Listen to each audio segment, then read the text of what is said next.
to them, you know, they trade recap on how I made just under $4,600 times 4 top set combine accounts. I couldn't trade my live account today because my payout is still processing, so I bought some more evals, made $4,500 per. Do a breakdown trades I took, why I took them, since I made, etc. So going into the day, we had this higher time frame SMT here. I also noticed on the hourly, London wasn't sponsored by any major PDRA, which gave me conviction that we would end up coming back and sweeping at least London low, especially since it aligned with this higher time frame SMT here. And we're also in this daily imbalance.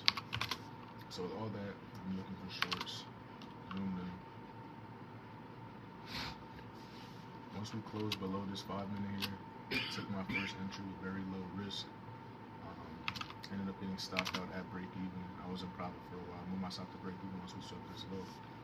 Got break even stops. We had this decent long setup right here. I didn't take it because it didn't align with what I wanted to see on the external time frame. So I just kind of waited to see what this would do. If you did take this, it's definitely not a bad setup. Inversion, stop at the low to that high. Pretty good straight. It just didn't align with what I wanted to see, so I didn't take it. So I ended up waiting some more. Then after we swept that high, we put in another SMT ES, which is where I zoomed in again. And then once we got, I won't say it was a close below 30 second. Yeah, once we got this 30-second close below right here, entered my first position at that low. Stop. That's this high right here. Targeted London low. So boom, that was my first entry, and I'm gonna explain to you why that didn't play out. Well, it did play out. It didn't play out fully. So just the 1 minute,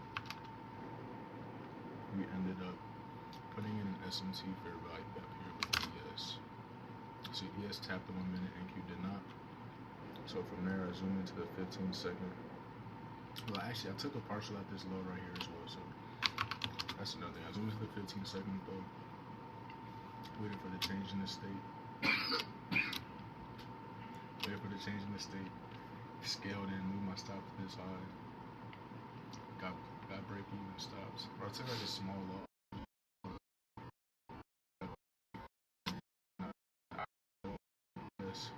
Didn't tap this 2 minute, and NQ did. So we put in another SMT for value gap. So I waited for the same exact entry, which was right here. Added again.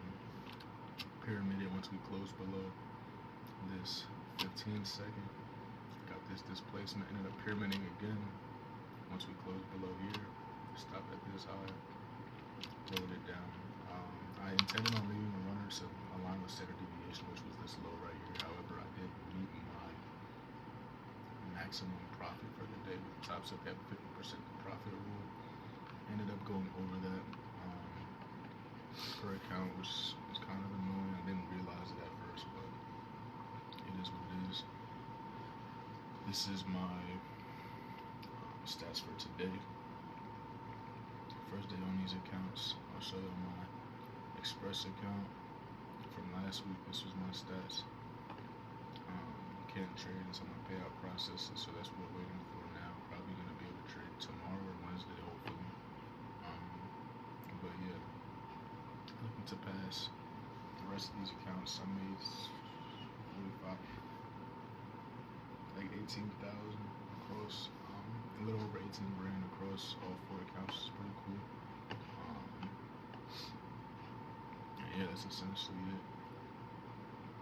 My whole thing is really just understanding when to be risk on versus risk off. And on this trade right here where I got stopped out at, I actually ended up taking off right here. I was in 15 MAQ contracts. I took off 5 once I noticed we were respecting standard deviation of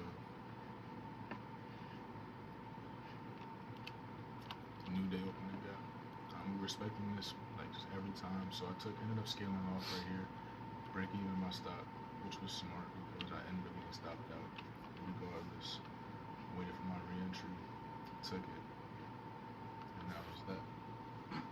So it's really just about being an observer, sticking to what you want to see happen, being patient, and managing your risk. Because on all of these trades, my risk was no more than $700. I think my max loss on the day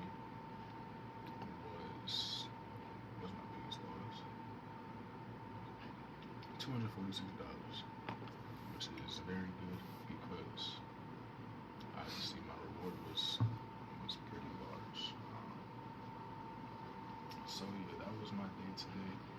The reason I knew I had very strong conviction that London was going to get hit because it wasn't sponsored by a high time frame move. And if you know anything about daily profiles, you know that if London is sponsored by a fair value gap or order block, that usually means that we're going to end up getting a continuation day. And if it's not, then we're more likely going to have a reversal day, which we saw here, especially with the higher time frame S&Ts. That just added conviction to what I already wanted to see. So yeah, just really staying patient, sticking to what you want to see, get your trade, get off, and take what the market gives you. Really good Monday. It's also NFP week, which is usually some of my best weeks to trade, so I'm definitely looking forward to this week and this month. So yeah, I'll let y'all know when my payout gets processed. Hopefully within the next 24 to 48 hours. And yeah, thank y'all for watching. Hope you can learn something. Catch you.